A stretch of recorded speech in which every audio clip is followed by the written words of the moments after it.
Hoje vamos analisar uma empresa que tem chamado a atenção no mercado de software de gestão de capital humano com números muito interessantes. Se queres saber a minha opinião sobre a Paycom e se é neste momento uma boa oportunidade de investimento, então fica desse lado e vamos a isso.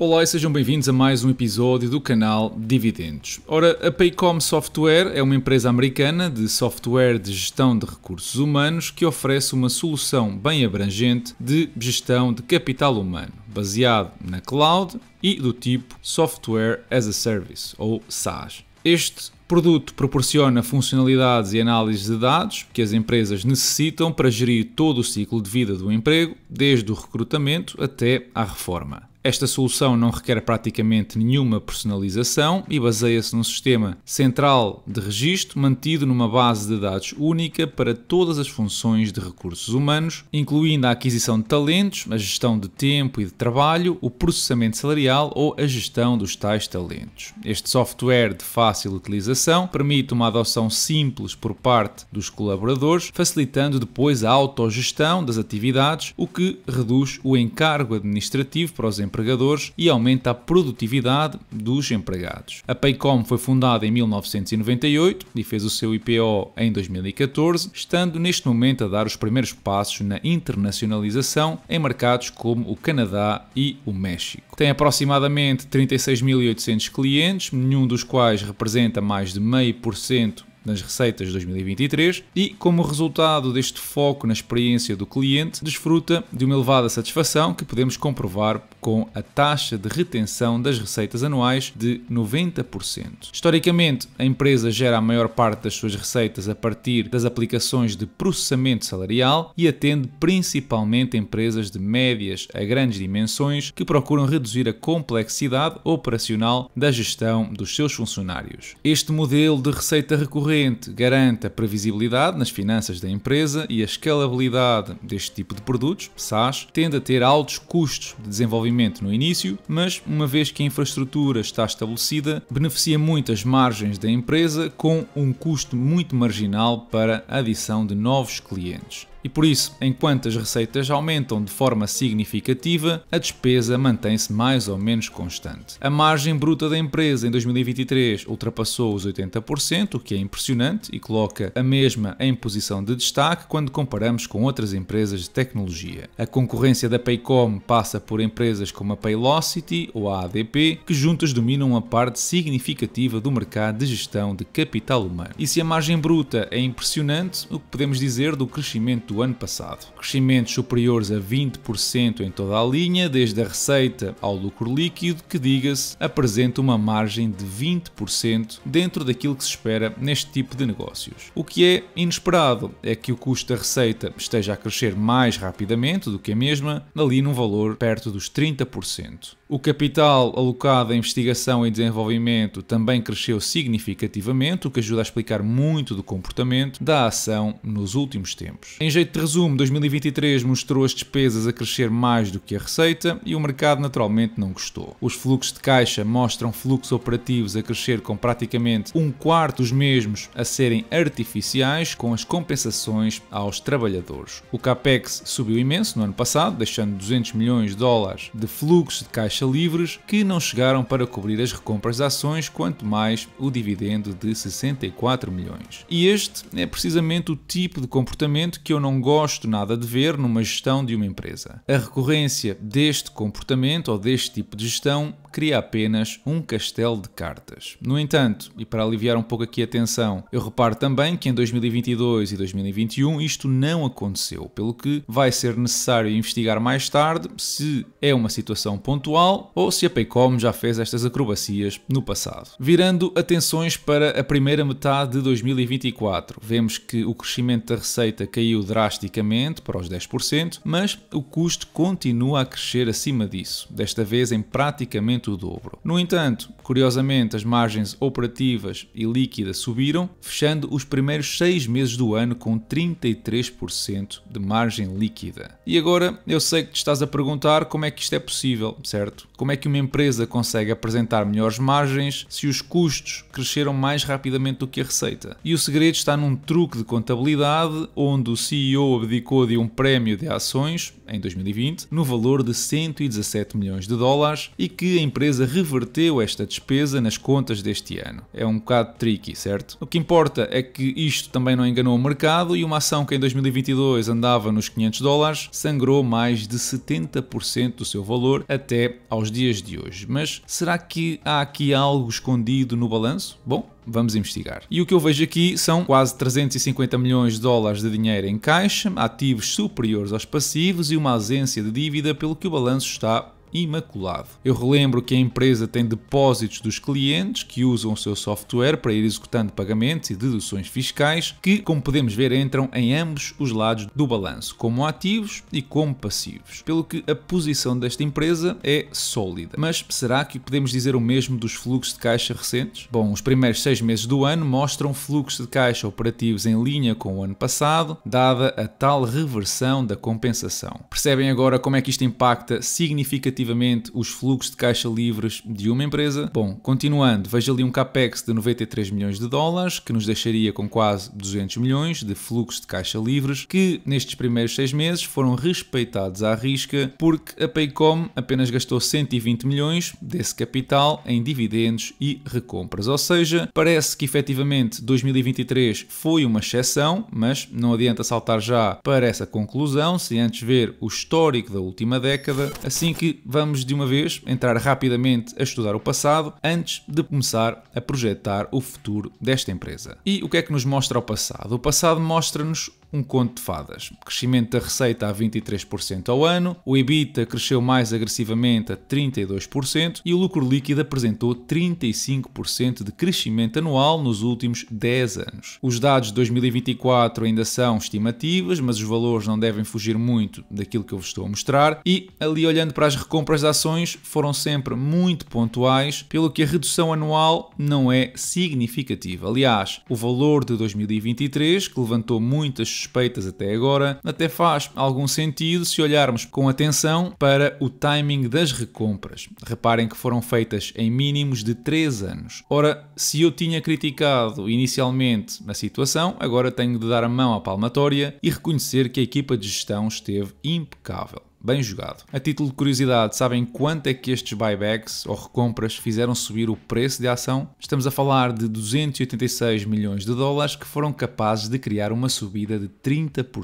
Bem, passando para as métricas de performance, vemos um ROIC elevado, com uma tendência muito positiva nos últimos 4 anos, um valor superior a 30%, como já devem saber por esta altura, é excelente, apesar de, neste tipo de empresas, ser mais ou menos expectável. E é expectável porquê? Porque, como já vos disse, este tipo de negócios consegue escalar com muita facilidade. Finalizando este capítulo do passado com um olhar sobre os fluxos de caixa, vemos um registro de crescimento superior a 45% ao ano, desde 2015, mas que nestes últimos 3 anos esse crescimento não chegou aos 10%. A ausência de dívida torna indiferente analisar aqui os fluxos de caixa livres ou os fluxos de caixa relativos aos acionistas e a margem de ambos ronda então os 15 a 17% da receita, o que é naturalmente positivo. Bom, então, conhecendo o modelo de negócio e a atualidade da empresa e analisada a trajetória da mesma, estamos agora em condições de projetar um futuro fundamentado para a nossa avaliação. Antes ainda de meter os dados nos modelos, é necessário ter uma ideia das empresas que se movem nesta indústria e como devem calcular, estamos a falar num ambiente altamente competitivo. E quando eu digo competitivo, estou a ser modesto, porque existem uma série de empresas como a ADP, a Paylocity ou a Paycheck, que competem todas pelos mesmos clientes, ao ponto de, nas páginas, terem secções onde se comparam sempre favoravelmente umas com as outras. Algumas destas empresas são mais orientadas a pequenas ou médias empresas e outras a grandes empresas, pelo que, a nível de cota de mercado, andam todas mais ou menos a rondar os mesmos valores. A Paycom representa uma percentagem ainda muito pequena da cota de mercado total, o que lhe deixa algum espaço para crescer, sobretudo quando comparada com gigantes como como a UKG, a SAP ou a Microsoft. O facto de permitir a gestão de pagamentos salariais em 180 países é uma vantagem face a outras empresas. Outra vantagem, pelo que eu pude perceber da minha investigação, é o apoio ao cliente, mas o facto do software não incluir integrações pré-definidas com outras aplicações conhecidas é uma desvantagem muitas vezes mencionada. Nas reviews ou nas críticas e comentários online eu fico com a sensação de que a Paycom tem um software com uma funcionalidade mais orientada a grandes empresas do que as restantes opções do mercado. Ora, com a internacionalização em curso e num mercado que se espera que cresça a 9% ao ano, a minha projeção apontaria para crescimentos entre os 8% a 12%, dado que a Paycom pode sempre captar alguma cota de mercado por ser ainda bastante pequena. Se a minha projeção se cumprir e para um múltiplo EV/EBITDA conservador de apenas 20 vezes, estamos a falar de uma valorização anual de 15% até 2034, um investimento à primeira vista muito atrativo. Passando para um modelo diferente, para estimar os fluxos de caixa e assumindo crescimentos de 8% a 9% ao ano, estaríamos a olhar para um valor intrínseco de $127, bem abaixo do valor atual no mercado. Para justificar os $167 atuais e ainda ter um retorno superior ao S&P 500, seria necessário que os fluxos de caixa da Paycom crescessem a 12% ao ano, um valor que não conseguiu nos últimos 3, mas que pode ser possível se a internacionalização correr bem. Ainda antes de tomar qualquer decisão, convém também perceber como é que a Paycom compara com os principais rivais em diferentes métricas de crescimento e de operação. E o que consigo tirar daqui é que as margens da empresa são as melhores da indústria, mas de longe, apesar de, por exemplo, a Paylocity estar a crescer mais rapidamente. E ao olhar para o gráfico do preço da Paylocity, eu vejo exatamente o mesmo comportamento da Paycom, um bocadinho menos severo, tendo perdido apenas 50% do seu valor desde 2022. E isto acaba por demonstrar que os investidores esperam um impacto no mercado laboral, que afeta sobretudo as pequenas e médias empresas, que são precisamente as que mais apostam neste tipo de software, e este impacto deve-se à desaceleração económica e potencial recessão. Assim que pode também ser interessante dares uma vista de olhos na Paylocity antes de tomares a tua decisão relativamente à Paycom. De qualquer das formas, partilha o teu bitite sobre a empresa na caixa de comentários, que eu gostaria de conhecer a tua opinião. Esta semana os principais índices mundiais fecharam todos com ganhos, com o mercado chinês a liderar o caminho depois da notícia de grandes estímulos monetários para reavivar a economia chinesa. Ficámos a saber também que existe a vontade de aumentar o valor isento de imposto para o subsídio de alimentação pago em cartão. E aqui é um dos pontos fundamentais para ajudar quem mais tem sofrido com a subida dos preços dos alimentos. Aliás, se aquela ajuda que foi dada com cheques no passado ou até mesmo as novas medidas relacionadas com IRS não forem acompanhadas da atualização deste limite, não há qualquer garantia de que os benefícios serão usados em bens de necessidade primária. Portanto, eu aqui até sou apologista de que o valor em cartão deveria estar isento em 100%, porque força de alguma maneira o uso da economia real. Uma curiosidade apenas para quem tem memória mais curta, o subsídio pago em dinheiro está hoje a valores ainda abaixo do que se pagava em 2007. Isto significa que passaram 17 anos, o valor continua na mesma, apesar da inflação ter superado os 2% em vários desses anos. Já o valor do cartão subiu a um ritmo de 2,5% ao ano. Foram também conhecidos os valores finais da dívida pública portuguesa face ao PIB do ano passado e afinal o rácio fechou ligeiramente abaixo dos 98%. Um trajeto importante para garantir a credibilidade do nosso país internacionalmente e dessa forma facilitar o investimento estrangeiro para os próximos anos. A expectativa para este ano é retirar mais 3% esse valor e fechar nos 94%, continuando assim a caminho da meta de 80% em 2028. Agora imaginem que num país livre, onde pedes a opinião popular sobre reformas para conseguir mais fundos para organizações da defesa da natureza ou para aumentar o financiamento de pensões empresariais, recebes um redondo não. Isto deveria soar os alarmes para a obrigatoriedade da contribuição das pensões profissionais ou para quem acha que é boa ideia obrigar a seja o que for. As pessoas devem ser livres para escolher como poupar para o seu futuro e também depois ser capazes de assumir as consequências dessas decisões. E isto também é parte da democracia aceitar as decisões da maioria, mesmo que não concordemos com elas. Noutra nota, o valor das rendas continua a subir aqui em Portugal e face ao segundo trimestre do ano passado aumentou 11% segundo os dados do INE. A pressão nos salários continua a crescer e o resultado disto é um decréscimo natural no consumo de bens, já que o dinheiro não chega para tudo e o mais importante ainda é ter um teto onde viver. A região mais afetada com estas subidas e com mais de 100 mil habitantes foi o Funchal, que viu um aumento de quase 40%, sendo que a maioria dos municípios nas mesmas condições apresentam valores entre os 10% a 13%. No que respeita ao portfólio, vimos a Accenture aumentar o dividendo em 15% e a nível de performance fechou perto dos 57% de valorização nesta semana. Já em dividendos recebidos, concretizei mais de $111. E é tudo por hoje. Não se esqueçam de deixar o vosso like, subscrever o canal, seguir-me no Instagram e se queres ter acesso a mais análises como a de hoje, pondera também apoiar através do Patreon, porque tens os links todos na descrição. Da minha parte, eu desejo-vos uma excelente semana e bons investimentos. Boa noite, Bernardo. Boa noite a todos. Eu acho que isto é um dos... Se eu pudesse elencar 4 grandes tópicos nesta área, este seria o primeiro, que é a questão do uso indevido ou não e da nacionalidade. E eu procurava em algumas capas do Expresso e o ano passado, no fim de 2023, já havia uma capa que dizia que havia cidadãos estrangeiros que faziam uso e que acediam ao SNS para conseguir medicamentos caros. Isto é uma realidade. Não temos noção do tamanho do problema. E isso era uma coisa que podíamos começar por aí, porque parece que toda a gente tem andado a tentar ignorar, a tapar o sol com a peneira. Isto é um problema grave a vários níveis. E, portanto, a questão da nacionalidade é uma questão importante.